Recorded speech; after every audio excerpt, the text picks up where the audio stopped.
Hello everyone, welcome to our Dussehra blog. आइए आप सबसे शेयर करते हैं कैसे मनाया हमने दशहरा। घर के सारे लोग सुबह ही उठ गए थे, स्पेशली आयुष, क्योंकि उसके पापा ने उसे बताया था कि दशहरा में सुबह उठकर सारी गाड़ियां धोते हैं, इसलिए वो बहुत एक्साइटेड था। बेचारा सुबह से सबकी गाड़ी धोने में हेल्प कर रहा था।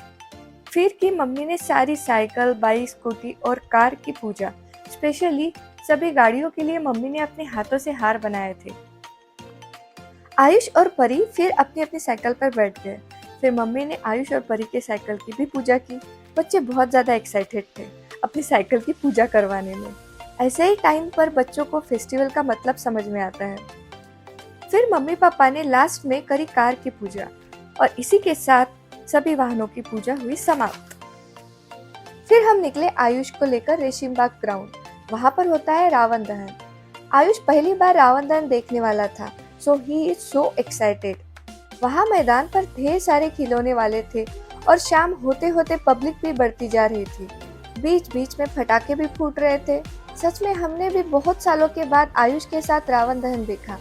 आयुष को पटाखों से डर लग रहा था, फिर उसके पापा ने उसे समझाया तो उसका डर गायब हो गया। उसके बाद आयुष और उसके पापा ने की ढेर सारी मस्ती। आकाश में ढेर सारे पटाखे जल रहे थे।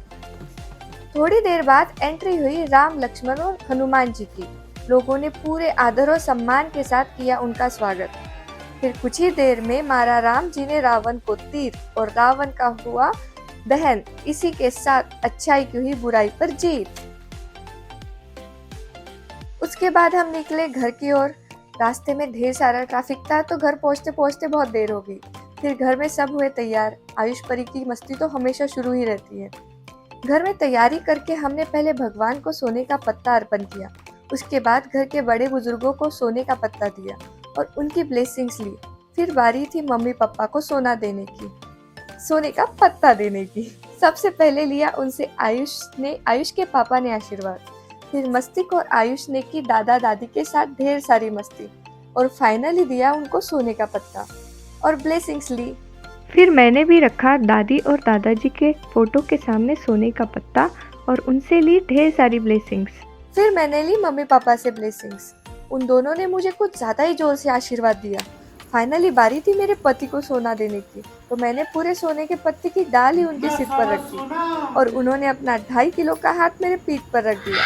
इसी के साथ मेरा दशहरा ब्लॉग भी यहीं पर खत्म होता है। Happy Dussehra to all and see you again in next blog.